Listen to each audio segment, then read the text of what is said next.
नमस्कार साथियों। जीवन में जो भी हम कर्म करते हैं, अच्छा करते हैं, बुरा करते हैं, उसके संबंध में हम नहीं कह सकते कि हम पुण्य कर रहे हैं या पाप कर रहे हैं, क्योंकि ये निर्णय ईश्वर करता है। मित्रों, यदि हम ये सोचते हैं कि हम रोज़ पूजा करते हैं, रोज़ मंत्र जाप करते हैं और हम बहुत ही पुण्य आत्मा हैं, पूर्णतः धार्मिक है, तो ये सही नहीं है।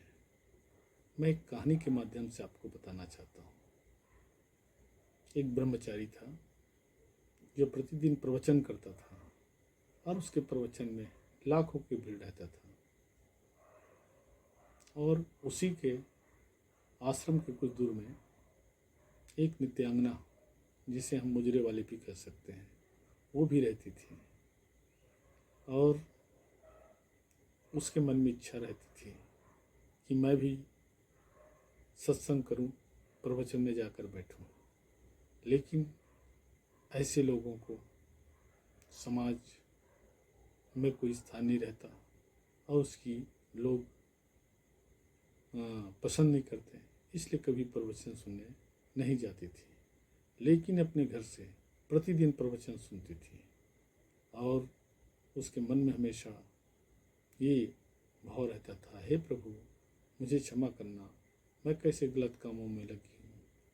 कितने सारे लोग भगवान के भजन सुनने और सत्संग करने आए हैं, काश मैं भी सत्संग में शामिल हो सकती। इन्हीं भाव को लेकर रोज होती थी। और अंतिम समय में जब उसकी मृत्यु हुई तो भी वो उसी भाव को रही। इस कारण से उनके मृत्यु के बाद उसे वैकुंठ लोक की प्राप्ति हुई। तो मित्रों, यमलोक से यमराज जब ब्रह्मचारी प्रवचन करता की आत्मा को लेने आया, तो वो भी जीवन में काफ़ी पुण्य किया था। उन्होंने कहा, मैंने तो जीवन में कोई पाप नहीं किया है, हमेशा अच्छा कार्य किया है, तो फिर मुझे नरक क्यों ले जाया जा रहा है? शायद आपके धर्मराज जी से त्रुटि हुआ होगा। आप जाइए और पूछ के आइए क्यों मुझे नरक मिला है।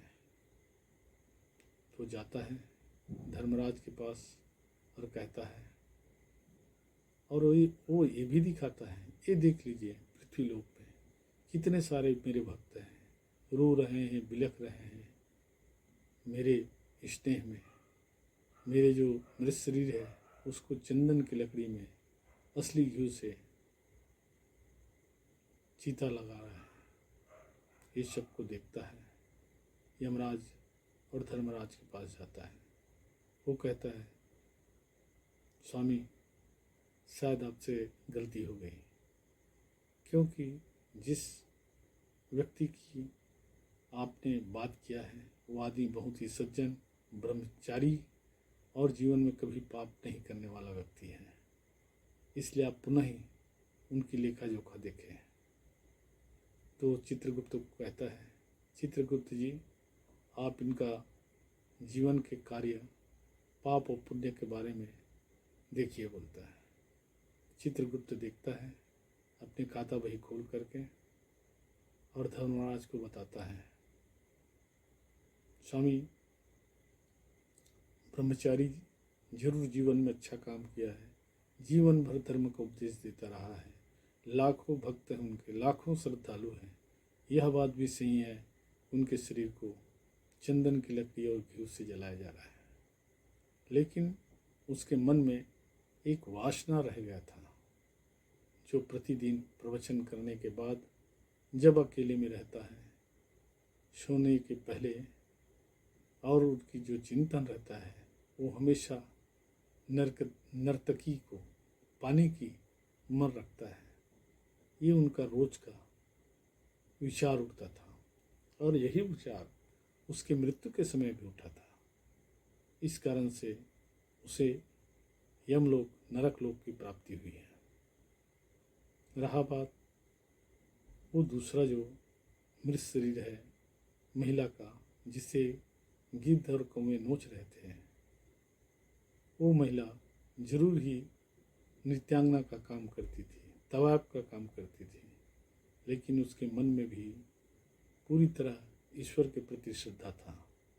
और ब्रह्मचारी जो भी प्रवचन करता था वो अपने घर से दूर से ही सुनती थी और ईश्वर से हर समय क्षमा याचना करती थी। है प्रभु, मुझे कहाँ ऐसे गलत कार्यों में आपने धकेल दिया।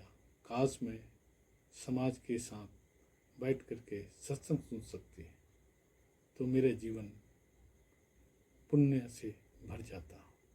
यही विचार करती रहती है। अब प्रभु से रोज़ सोते समय क्षमा याचना करते हुए भगवान की याद में सोती थी। और अंतिम समय में जब उसके शरीर से प्राण गया, उस समय भी ईश्वर की याद करती रही। इस कारण उसे वैकुंठ लोक की प्राप्ति हुई। तो मित्रों, पाप किए हैं या पुण्य किए हैं हम फैसला नहीं कर सकते। फैसला ऊपर वाला करता है, ईश्वर करता है।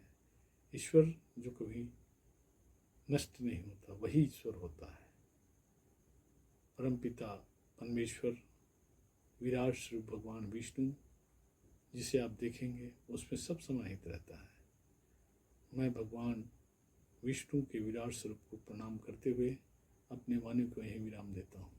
यदि मेरी बात आपको अच्छा लगता है तो लाइक कीजिए, सब्सक्राइब कीजिए। नमस्कार मित्रों, धन्यवाद।